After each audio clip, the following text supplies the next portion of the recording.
In this video, I want to break down 3 books I think all men must read by the age 30. These are 3 books that I read in my 30s. Maybe one of them I read when I was 40, but that's because it came out when I was 40. Motherfucker, you should read it in your 30s. I wish I would have read it in my 30s, right? But anyway, these 3 books will really help you out, man. It's really important for men to read these books. They're going to give you the mindset and help you develop the mental strength you need to attack your goals and deal with anything life throws at you so you can succeed at a high level and become and emerge victorious in your 30s, right? Make your next decade the best decade. And the first one on this list is a book that I didn't read in my 30s. I read it in my 40s because when I was 40, that's when it came out.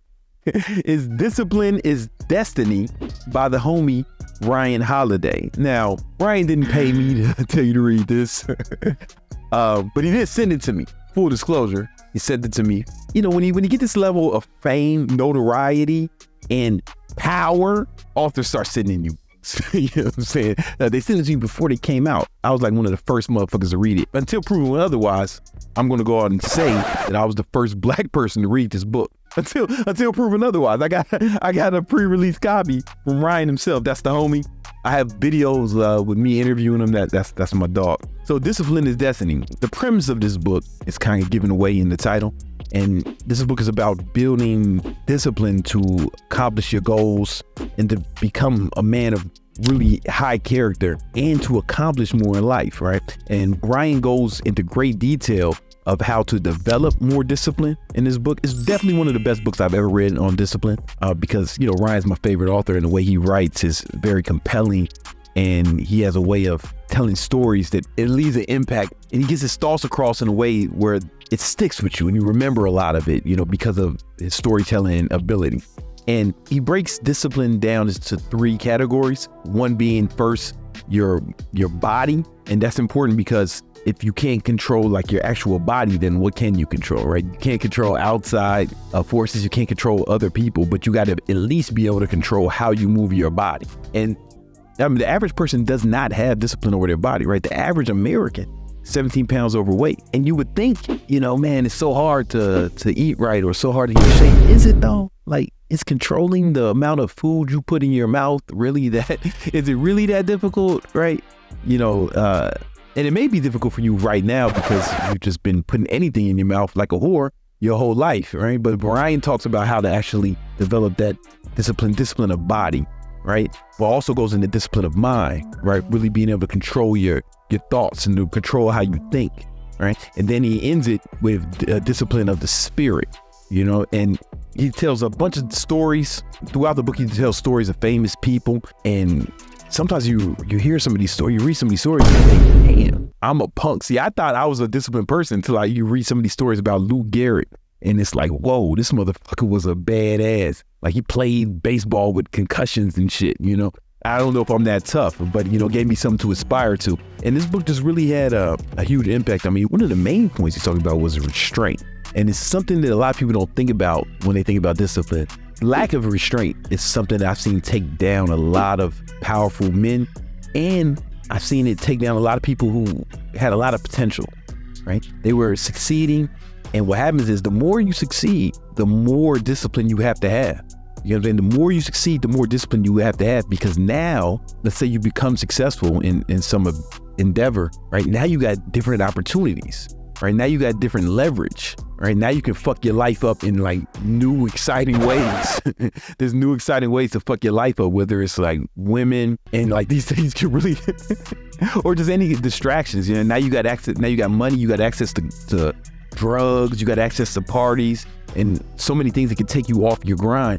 And if you don't have that restraint, man, it can really slow you down, stop you from achieving your potential, or just straight up ruin your life. Straight up ruin your life. And I've seen this happen to many people. I've seen it happen to my father, right? When he finally got some success, you know, he indulged in his success more than he should have, man. And he, you know, it got the best of him. He ended up losing all his money, losing everything, and killed himself.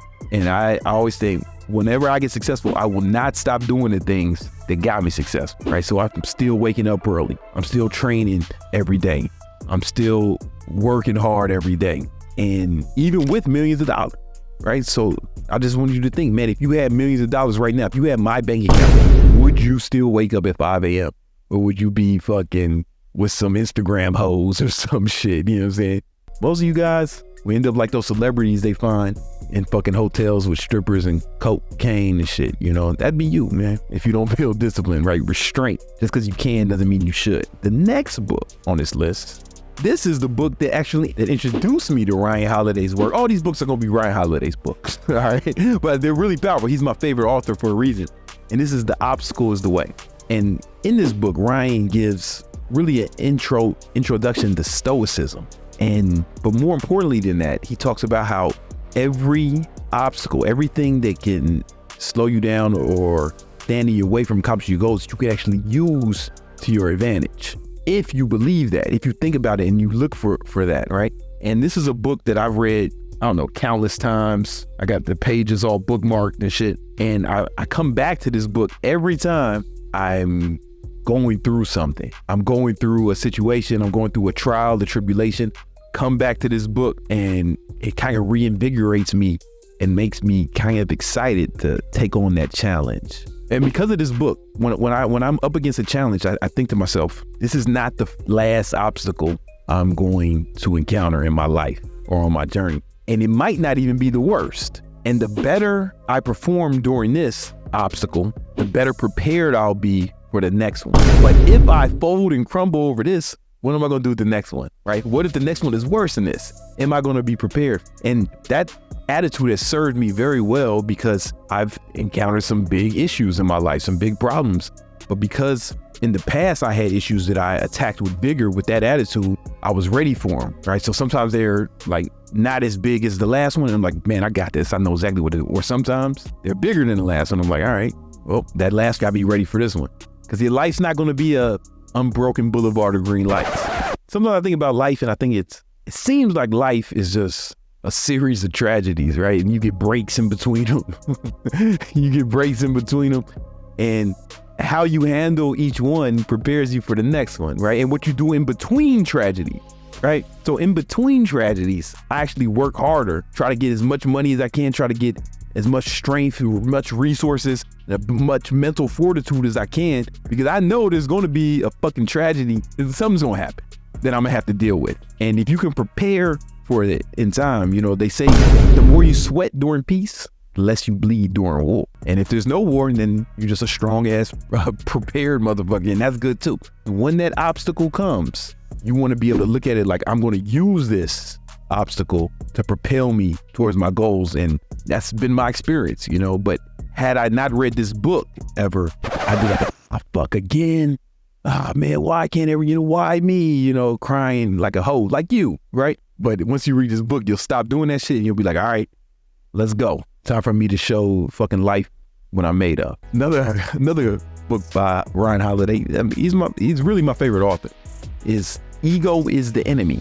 In this book, the best way to put it is how people's ego can actually prevent them from accomplishing their goals. So it could be, sometimes it's cockiness, right? You can think you're unbeatable, or you can think that your shit don't stink, or you can just think that you're the man, and then life will show you it's different, you know what I'm saying? And life will show you. Or you can believe that, some people think they're so good that it's like, oh, this is not fair, but that's your ego talking, right? If you just understand everybody goes through tragedy, everybody has bad things happen to them, and you just approach it like that without any ego, and it's like, all right, I'm just going to handle this the way I handle anything else. It really puts things in perspective. I can't stress enough how powerful this is, especially when you become successful, right? Like, being successful is more dangerous than failure. Because if you start to get a big ego and you start to get full of yourself and you're not constantly trying to improve, not constantly trying to be better, not watching the competition, right, you're going to fall. And you see this in business, right? Blockbuster saw Netflix coming. They ain't do shit. Ain't no Blockbusters around. You get what I'm saying? Like Barnes and Noble saw Amazon coming. You see these motherfuckers coming a mile away, and you think because you're a fucking big company that no one can take you out, anything happens. You know what I'm saying? Like, you see this all the time, man. Or someone like Will Smith, he felt insulted on stage or some shit, whatever. When it slapped fucking Chris Rock, all this ego or whatever, or some shit. And you see where that got him, right? It's something you really got to keep in check, and it's harder to keep it in check the more successful you become, right? So you got to always remember, just keep it in check. I'm not telling you to be soft or weak or not to think you're the man, but don't think that that's enough. You always got to prepare. You always got to keep yourself in check. If you read these 3 books, I believe you'll be in a good position to attack success in your 30s. I put links to all of them here. If you want to know some more books that I think you should read, I have videos on those too.